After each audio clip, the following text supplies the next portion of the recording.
Hi guys! Welcome back to my channel. I am Betty, and so for today's video ay i-share ko sa inyo kung ano ang mga requirements sa pagkuha ng passport. Okay? So if you are new to my channel and you haven't subscribed yet, please like and subscribe. Okay guys, so kung ikaw ay may balak na mag-abroad or magtrabaho, or whether it is for leisure, for business, for visiting your families abroad, then you need to have your passport, guys. Ayan. Passport is a proof of our national identity and citizenship. It is a vital document that you can carry around, especially when you are traveling abroad. But here in the Philippines, we are using the passport as our national ID. Actually guys, ang pagkuha ng passport is very simple lang. Hindi kayo pahihirapan, okay? Kailangan nyo lang malaman ang mga tamang requirements bago kayo pumunta doon. Okay, so ano nga ba ang mga requirements na kailangan? Number 1 na requirements is the online appointment confirmation. Yan ang pinakauna nyong gagawin. Ang mag-secure ng slot by setting an appointment online. Okay, so pupunta kayo sa online para mag-secure ng appointment. Ang advice ko guys sa pagkuha ng passport is 3 months before your desired travel date. Huwag kayong kumuha ng passport kung ang travel nyo ay bukas or next week, okay? Hindi nyo yan makukuha agad.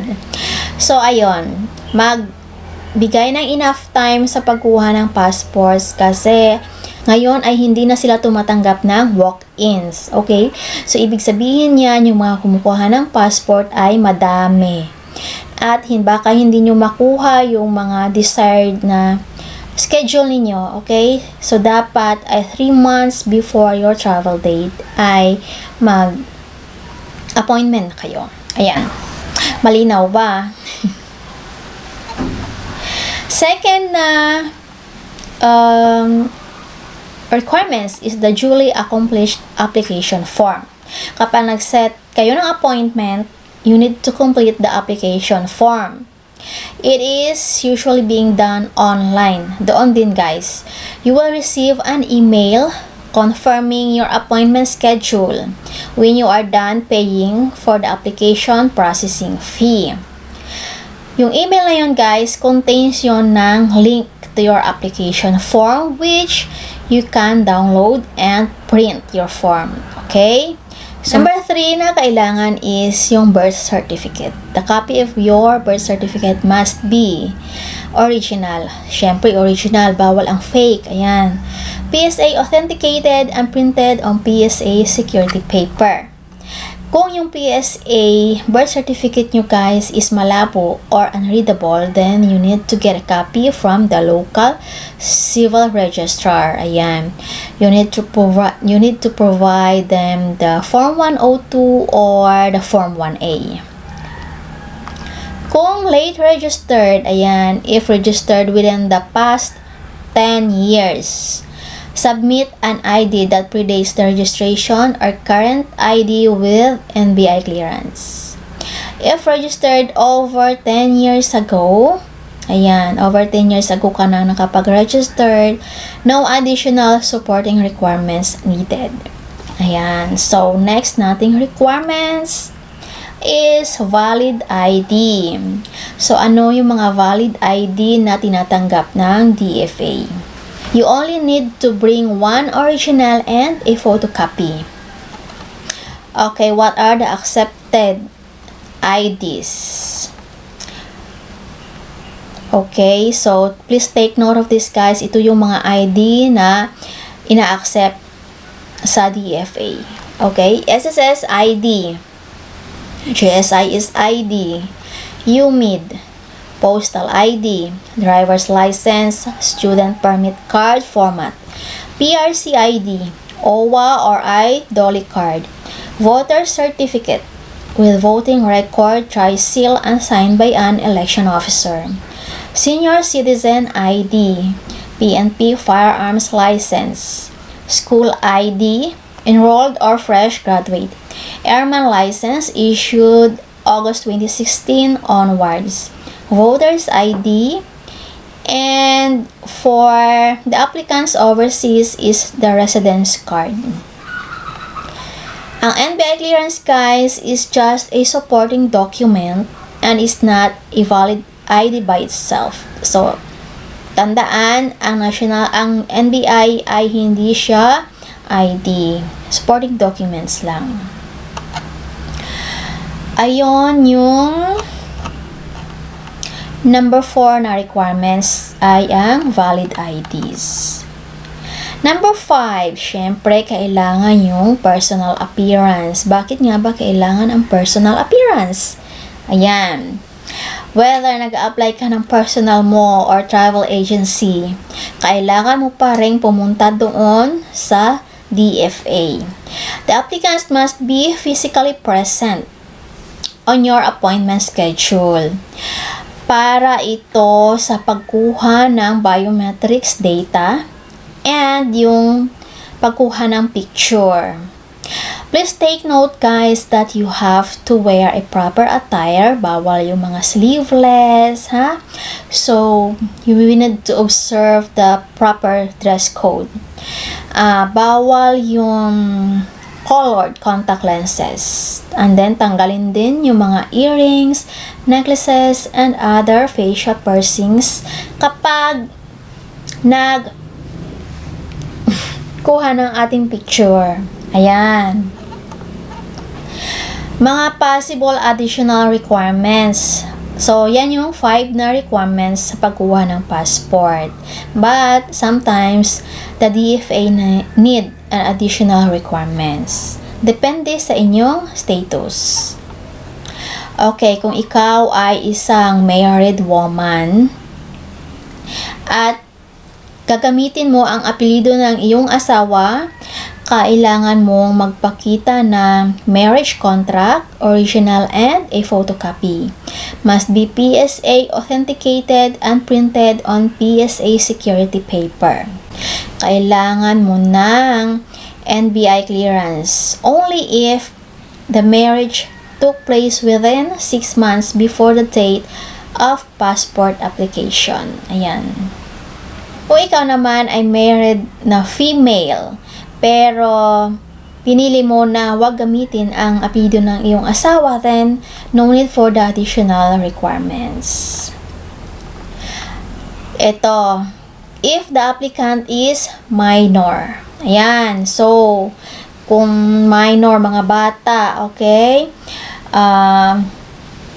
kailangan ng additional requirements ng valid government ID of either parent with 1 photocopy. Mga nabanggit ko na ID, yun.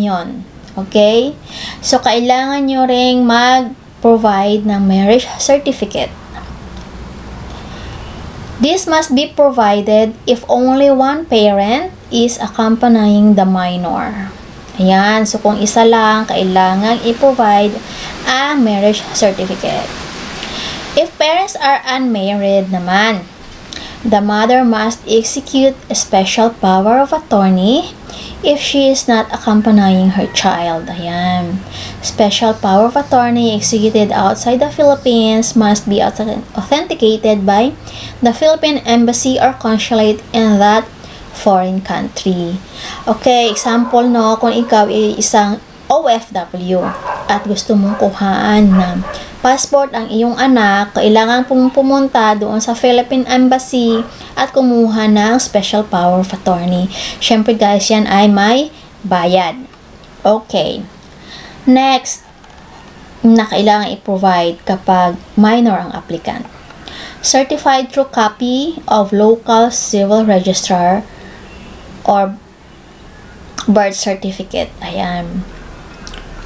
This must be provided if the applicant is a newborn, less than 1 year old, guys, who has no PSA birth certificate or report of birth yet. This needs to be PSA authenticated. Ayan. So, If born abroad naman ang bata, the original copy of the report of birth or first endorsement from the Consular Records Division must be submitted. Ayan. Siyempre, ang pinaka-importante, ang personal appearance ng bata. Ayan. So, sino ang pwede? Personal appearance of both the minor applicant and either parent or authorized adult companion is required. Ayan. Required talaga na magpunta doon kasi paano kukuhaan na picture. If for some reason hindi nakapunta, either parent cannot accompany the child for the application, a special power of attorney must be executed by the parent to designate the authorized or to authorize someone else to accompany and help the child through the application process. Ayan. So, yung special power of attorney pa rin ang kailangan. A copy ng parent's valid ID or passport attached to the special power of attorney or affidavit of support and consent. Kailangan din ng parents or ng authorized companion ng passport or valid government ID na i-submit doon sa DFA. Ayan. Syempre guys, halimbawa nakatira kayo sa probinsya, ayan, at kailangan nyo magpunta sa DFA pero ang bata ay minor, ano ang dapat dalhin? Kailangan mong kumuha ng, kung hindi ikaw ang parents, okay, ng bata, kailangan mong magdala ng DSWD clearance. Halimbawa, ikaw ay yung auntie, siguro no, auntie. Halimbawa, ikaw ay auntie, kailangan mong magdala ng DSWD clearance. And then, affidavit of support and consent. And then, passport, syempre, valid ID ng kasama. So, ayun lang guys, yung mga requirements sa pagkuha ng passport. Yan yung sa mga new application. So, ang tanong, baka magtanong kayo magkano. Okay, magkano nga ba ang passport? Sa regular processing ng passport, ito ay 950 pesos and takes 15 days in Manila. Express processing, ito yung medyo mabilis. Ayan, 7 days, ito ay 1,200 pesos. I'm not sure with the regional offices ng DFA, like in Cebu, kung ilang days siya na magkaiba yata sa Manila, hindi ko lang sure. Ayan. But mabuti na rin guys na mag-inquire kayo sa DFA, okay? So, ayun na yung guys, yung mga requirements sa pagkuha ng passport. Okay, malinaw ba? Kung may mga tanong ulit kayo guys, you are free to write all your comments down below. But, you have to watch the video first guys. Kasi kung minsan, yung sagot sa tanong nyo ay andito din sa video. Okay, panoorin nyo muna bago kayo magtanong. Ayan. Thank you so much guys for watching and I hope I'm gonna see you guys on my next one and see ya, bye!